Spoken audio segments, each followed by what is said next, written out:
Esto es Cineclubes, un podcast de Radio Bicicleta.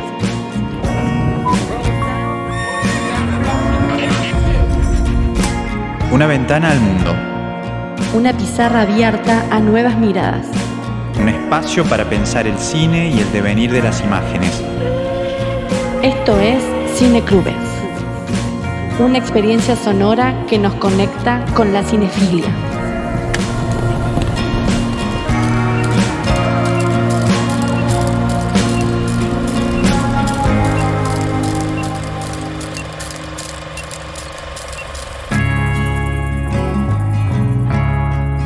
En el episodio de hoy les compartimos la entrevista realizada al cineasta, guionista y artista visual Julián D'Angelo en el marco de la edición número 38 del Festival Internacional de Cine de Mar del Plata, a propósito del estreno de su nueva película, La Gruta Continua, que integró la competencia argentina.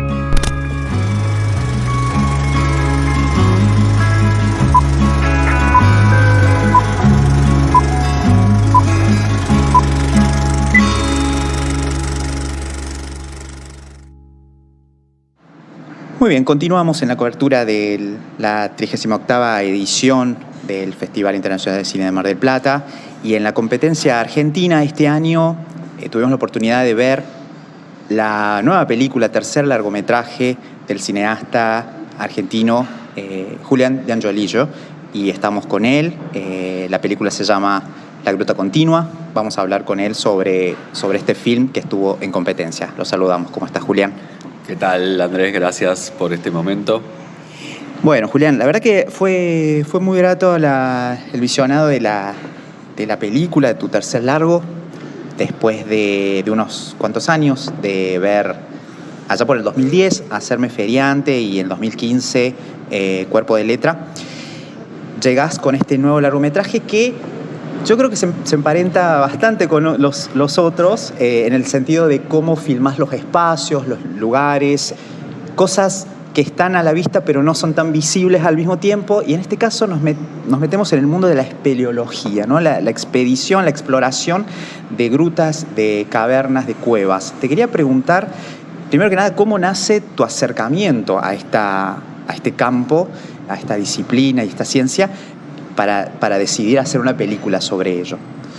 Mira, el acercamiento o el inicio del proyecto, me tengo que remontar muy atrás en el tiempo. Yo hice un libro en el año, creo que 2005 se publicó, que se llama La Desplaza. Es un trabajo que hice sobre el Parque Rivadavia, que es el Parque Rivadavia de Buenos Aires, que era una investigación sobre el cambio que había tenido en el espacio público de la ciudad, el enrejamiento del parque, ¿no? De alguna forma es un trabajo que ya tiene estrategias que yo apliqué en las películas, pero es un trabajo que tiene que ver con la fotografía, con el dibujo, fue mi tesis de licenciatura de Artes Visuales. Dentro del parque funcionó en un momento la sede del Grupo Espeleológico Argentino, en una construcción que tenía en el Banco de la Ciudad, una pequeña sucursal que tenía en el parque, que después fue demolida. En los años 90 funcionó la sede del Grupo Espeleológico Argentino, que es uno de los grupos que hacen estas exploraciones. Cuando hice la investigación, primero me fascinó que existiera algo semejante, me pareció muy particular que tuvieran la sede en el parque, en el espacio público. Los contacté y a partir de eso los conocí y bueno, me interioricé un poco de las actividades que hacían, y ellos de alguna forma me revelaron toda esta disciplina que es una comunidad internacional, ¿no?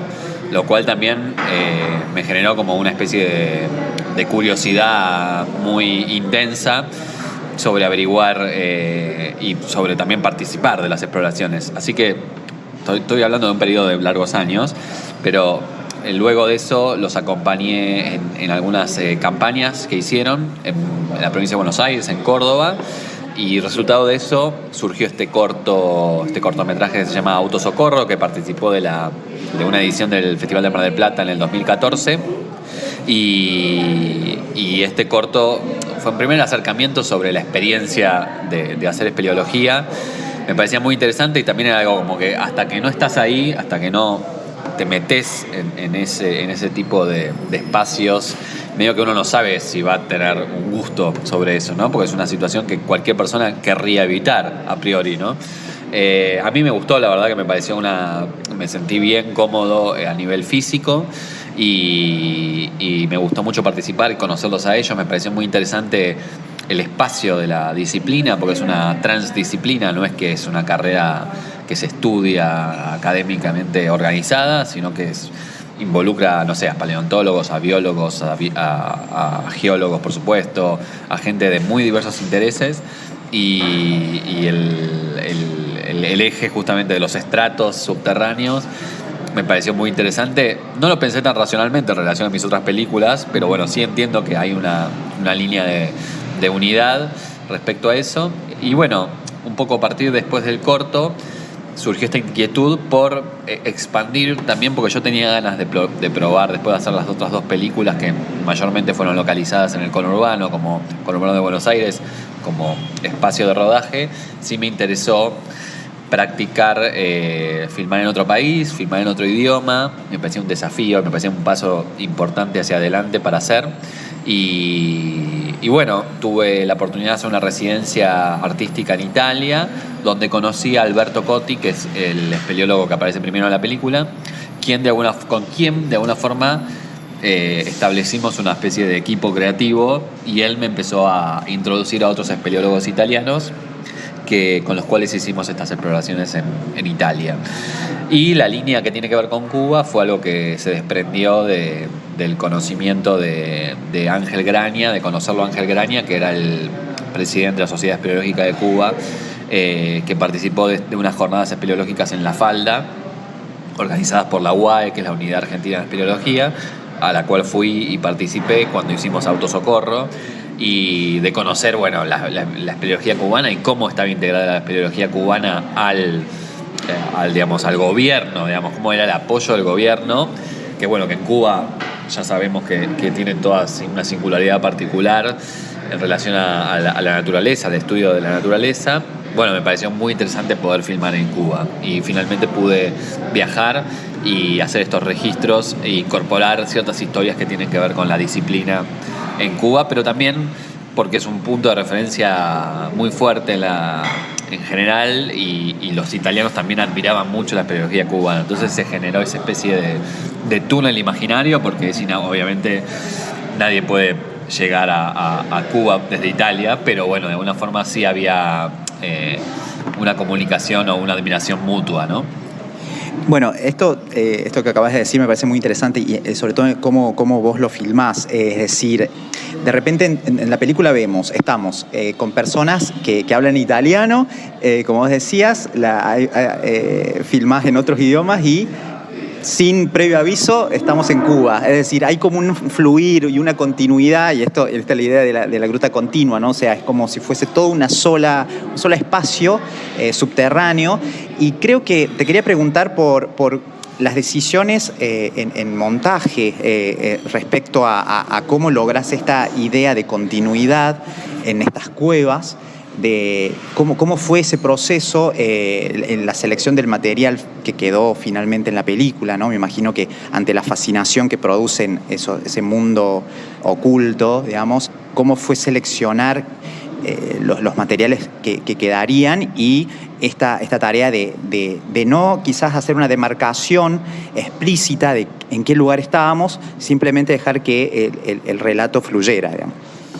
Bueno, sí, tiene que ver un poco con la propuesta de la Gruta Continua, que además es un nombre que se desprende, ¿no?, de la organización del grupo espeleológico, que se llama Gruta Continua, inspirado por la agrupación política, ¿no?, de los 70 italiana, que se llama Lotta Continua, ¿no?, lucha continua. Por eso también me parecía interesante, incluso el equívoco, alguna gente dice la Gruta Continua en lugar de la Gruta Continua, pero me gusta porque también alude un poco a la idea de la lucha continua, ¿no?, a cierta... a vincular una idea política y una idea también de exploración, ¿no?, de conocimiento sobre la naturaleza. En ese sentido, me parece que respecto al montaje, como decís, que es la pregunta, digamos, puntualmente, obviamente fue muy difícil y fue un proceso muy largo, de mucho trabajo, encontrar estas continuidades, más allá de que hay una continuidad óptica que tiene la oscuridad, que es natural y que facilita que uno pueda disimular o enmascarar los cortes naturales del montaje. Hay algo de eso que digamos, se desprendió naturalmente en el material y que facilitó un poco ese montaje.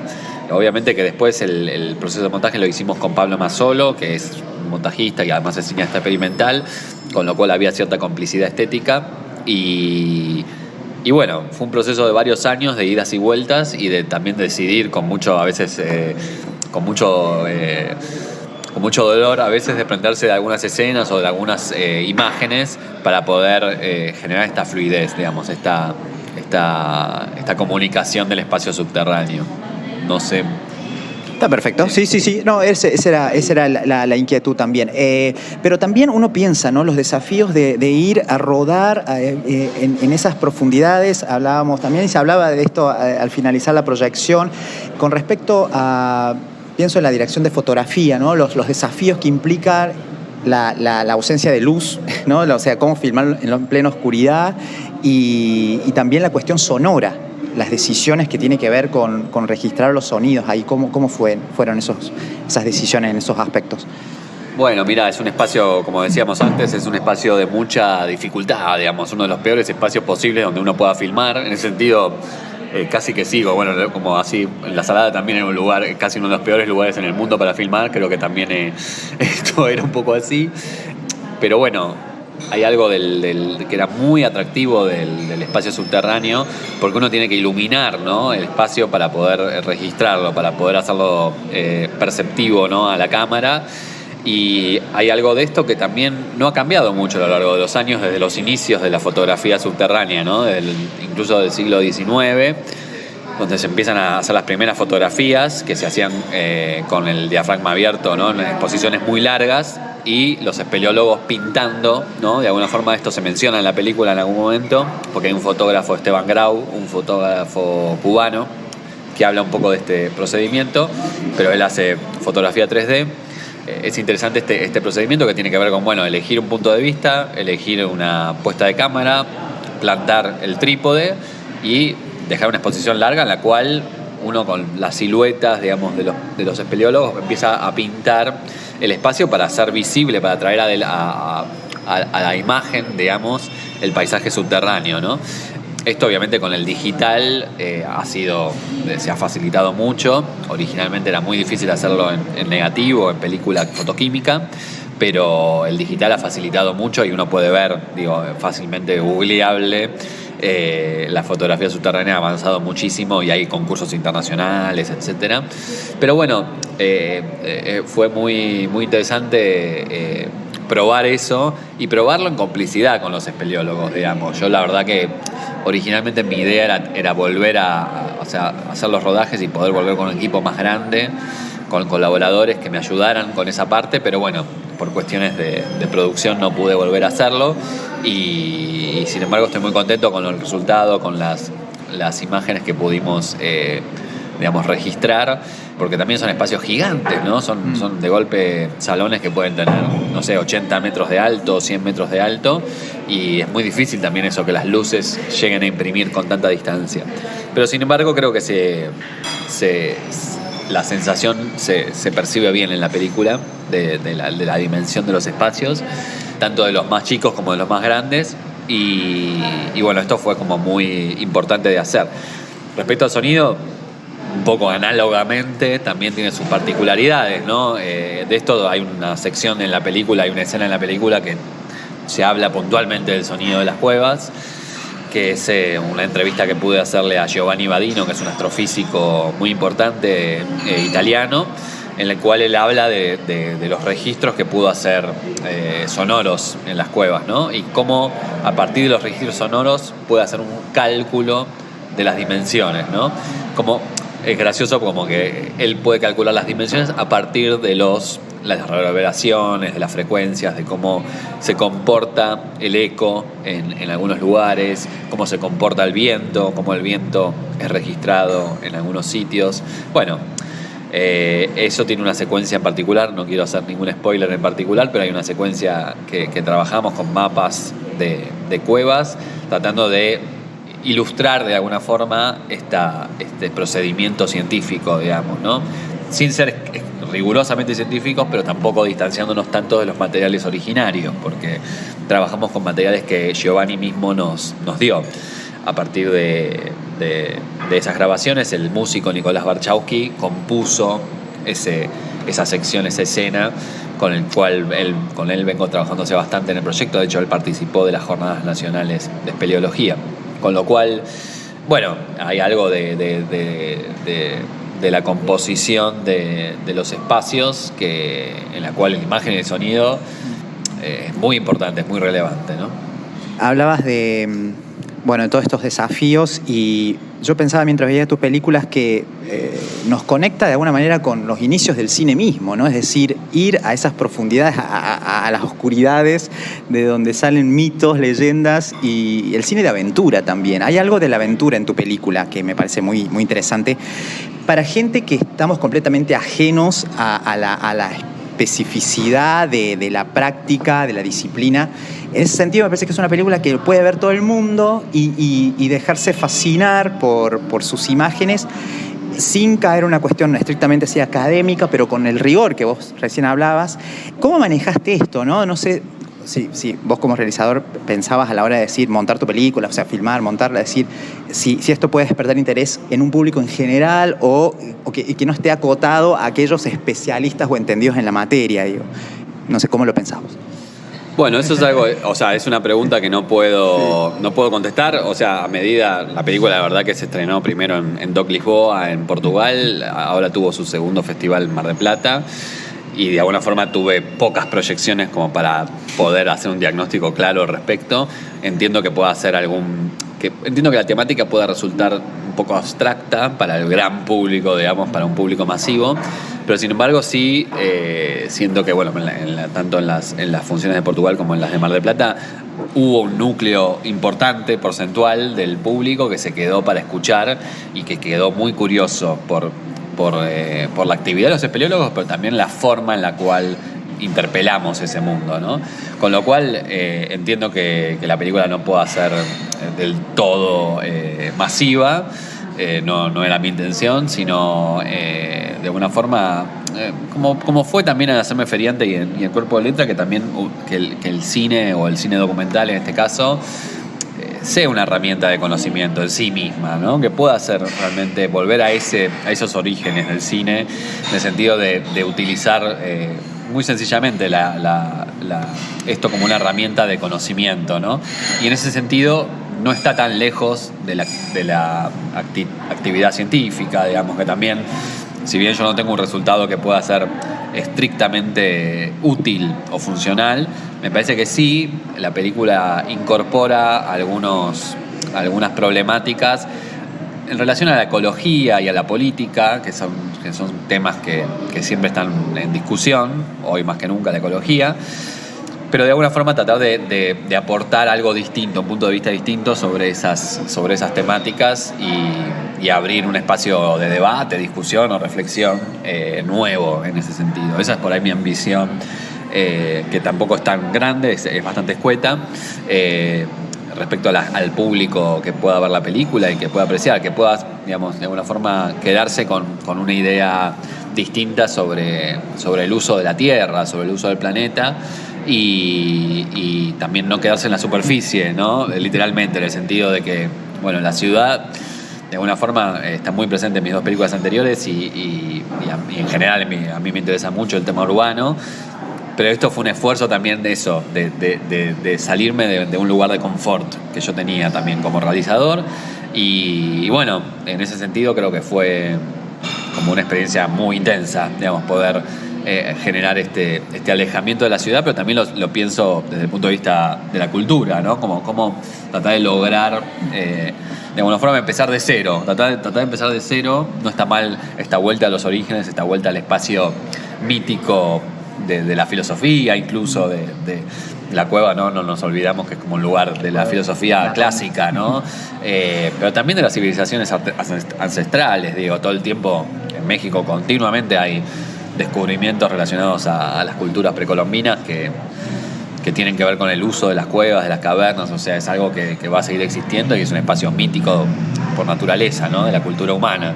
Entonces hay algo de eso que me parece interesante de incorporar sin solemnidad, porque bueno, me parece que en ese sentido es lograda la película sin estar en un personaje solemne, sino ni bajar líneas, sino simplemente mencionarlo e incorporarlo a una charla que puede ser una charla de café al terminar de ver la película, ¿no?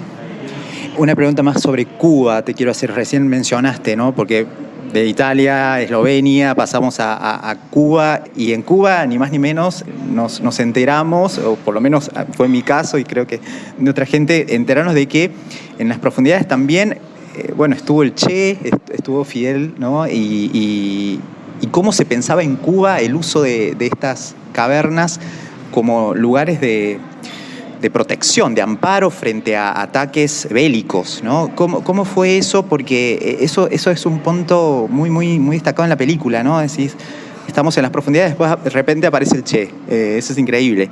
Y hay un momento donde dice, aquí durmió el Che. ¿Cómo fue puntualmente esa experiencia? Bueno, a mí me parecía interesante, o sea, para nosotros es inimaginable en Argentina porque tenemos tanta superficie, es un país tan grande que tenemos la pampa, podemos andar en auto y no ver nada en el fondo, o sea, esta experiencia por ahí más desde la pampa, ¿no? Desde Buenos Aires, de manejar y no ver nada en el horizonte. Por suerte en Córdoba tienen otro panorama en el horizonte que también genera otra cultura visual y otra cultura de vida, ¿no? Hay algo de ese espacio que por eso yo creo que quizás es más distante o es más remota la relación con el espacio subterráneo en Argentina, ¿no? Porque justamente, literalmente, están muy lejos de las ciudades, de los aglomerados urbanos, ¿no? Excepto, bueno, no sé, los que están más cerca de la cordillera, quizás. Pero en Cuba lo que sucede justamente es una isla pequeña, como, bueno, justamente es como el espacio por antonomasia, esa relación medio desigual histórica que hubo entre el Imperio Americano y la isla, como, bueno, esa cosa de medio también de la imagen de Asterix, ¿no? Del pequeño pueblo que resiste la invasión. Hay algo, bueno, de esa relación histórica que hizo que la revolución tuviera que articular una relación muy particular con el espacio subterráneo, y en ese sentido la figura de Núñez Jiménez, que se menciona un poco al pasar, pero no tanto en la película, porque además es un personaje que merece una película entera, de hecho tiene varios documentales sobre él. Núñez Jiménez es un geógrafo cubano que fue el fundador de la Sociedad Espeleológica de Cuba y que antes de la revolución ya tenía un libro sobre la geografía cubana que ayudó a articular la reforma agraria, bueno, como que fue muy trascendente, y después todos sus estudios fueron incorporados por la revolución y él mismo formó parte de la revolución, y de alguna forma es como muy ejemplar su caso porque es un geógrafo que se vuelve revolucionario, ¿no? Entonces hay algo de eso que necesariamente él lo dice en la película Ángel Graña, digamos, como que él le mostró a Fidel todas las posibilidades que había, ¿no? Como que eran espacios que podían ser articulados, y hay muchísimo anecdotario en distintas áreas de la isla sobre cómo han sido utilizadas también por los campesinos para hacer sembrados, para hacer distintos tipos de agricultura incluso, ¿no? Como que el suelo de las cuevas es muy fértil. Entonces, bueno, depende cuál, pero sí hay casos de siembras subterráneas también. Entonces, bueno, hay mucho anecdotario que tiene que ver con eso, y también en relación a los refugios, que bueno, obviamente Cuba nunca tuvo una situación económica muy favorable, cada vez menos pobre, pero me parece que eso se cuenta en la película, que esta idea de los refugios que uno ve en Europa, que son hechos con cemento, con hormigón, realmente se buscó cómo tener a mano estos espacios que están por ahí cerca de las poblaciones y que pueden ser un lugar de acceso para proteger a la población civil si hay un bombardeo, ¿no? Esto en la crisis de los misiles fue clave, y ahí eso es lo que está en la película, ¿no? El campamento del Che Guevara que usó durante la crisis de los misiles. Julián, y bueno, para ir finalizando, hablábamos también hace un momento que, y vos lo mencionabas, es una película que tomó muchos años rodarse, hacer cine es costoso, sin duda, te quería preguntar cómo fue la vinculación con Lita Stantic, que está con su productora, detrás de esta película, de este tercer largometraje tuyo, teniendo en cuenta, bueno, su amplia trayectoria, ¿no? Y cómo ella ha venido apoyando distintos cineastas, sobre todo jóvenes, en sus primeras películas. En tu caso, ¿cómo la conociste o ya la conocías de antes? ¿Cómo fue ese trabajo de la producción? Bueno, Lita no hace falta que la presente, obviamente. Bueno, yo en realidad fui a ver la Lita, sobre todo por la línea cubana que yo quería incorporar. Necesitaba hacer algún tipo de acercamiento también con el ICAIC, por todo el material de archivo que aparece en la película. Necesitaba o quería tener acceso y me pareció que ella era la persona clave que me podía ayudar en eso. Le llevé el proyecto y la verdad que le encantó. O sea, mi intención no era que lo produzca ella, sino que me ayudara con esa tarea. Pero lentamente la verdad que se creó una especie de vínculo y bueno, comenzamos a charlar, a tomar café cada 15 días o un mes. Iba a su productora y tomamos un café y le iba contando cómo avanzaba el proyecto y así muy lentamente, sin ninguna intención inicial, se terminó involucrando, digamos. En un momento terminó siendo la productora de la película y después, bueno, fue como una gran experiencia para mí de tenerla a la par, trabajando y visualizando los cortes. O sea, es impresionante. O sea, nunca me pasó de tener esa marca, es la Cuti Romero de la visualización de los cortes. La señora Lita, bueno, vio todos los cortes de la película, cada corte que hacía, cada modificación que hacía, se lo mostraba y ella me decía, no, esto cambios que te diría que por ahí uno mismo se da cuenta o el montajista, ella los notaba y los revisaba, o sea que fue muy dialogado. Bueno, ella también es muy famosa por eso, por intervenir mucho sobre los cortes de la película, no de forma excluyente, el corte final ella misma lo dice, que es del director o directora, pero sí hace saber su opinión y también hay que saber convencerla en el caso de que la intención contradiga su opinión. Entonces también eso para mí fue una experiencia que creo que me enriqueció mucho, como fortalecer ese punto de vista y ciertas decisiones que yo tomaba sobre la película, que bueno, que tenían que tener un resultado y un diálogo y poder, digamos, de alguna forma consensuar, o de alguna forma cuando no se consensuaba, tener un buen argumento sobre los cuales seguir. Así que en ese sentido fue una experiencia muy, muy alucinante y bueno, estoy muy contento también de que ella sea parte de la película. Me parece que es una etapa, por ahí se verá esto más adelante, pero después de toda su producción más ficcional, que es por la cual más la conocemos, digamos, ¿no? Las películas de ficción que han formado, bueno, el cine argentino, el nuevo cine argentino, como se dice. Esta última etapa que produjo la película de Tren al Vestido, Errante, y ahora esta película, bueno, claramente son películas, si bien son muy distintas, Errante y La Gruta, me parece que hay un vínculo o una relación en el sentido que son películas hechas casi en solitario, por gente que no es estrictamente de cine y en espacios muy extremos, en la naturaleza, viajando, sin filmar en Argentina. O sea, hay una serie de puntos en común, más allá de las películas son muy distintas, que también como que dan una nueva lectura sobre esta última etapa de producción de Lita, lo cual también me gusta ser parte de ese momento, ¿no? Julián, bueno, muy generoso por tu tiempo y por conversar sobre la película. Esperemos que la película siga su recorrido, ojalá que llegue a salas y allí estaremos atentos para seguir recomendando esta película, La Gruta Continua, tercer largometraje. Te agradecemos este tiempo.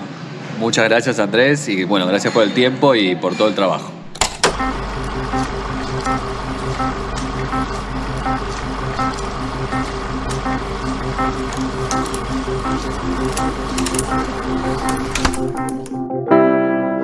Muy bien, llegamos al final de este episodio, nuevamente agradecidos de contar con su compañía y en las próximas semanas seguiremos con más entrevistas en el contexto del Festival Internacional de Cine de Mar del Plata y esperamos que puedan acompañarnos.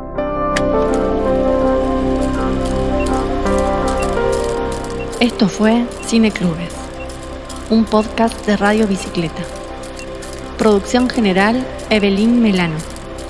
Operación técnica y edición, Santiago Izquierdo. Conducción y producción de contenidos, Jimena Bustos y Andrés Linares. Seguinos en Instagram como @cineclubespodcast y en Twitter @cineclubes. Seguí la programación de la radio en radiobicicleta.com.ar.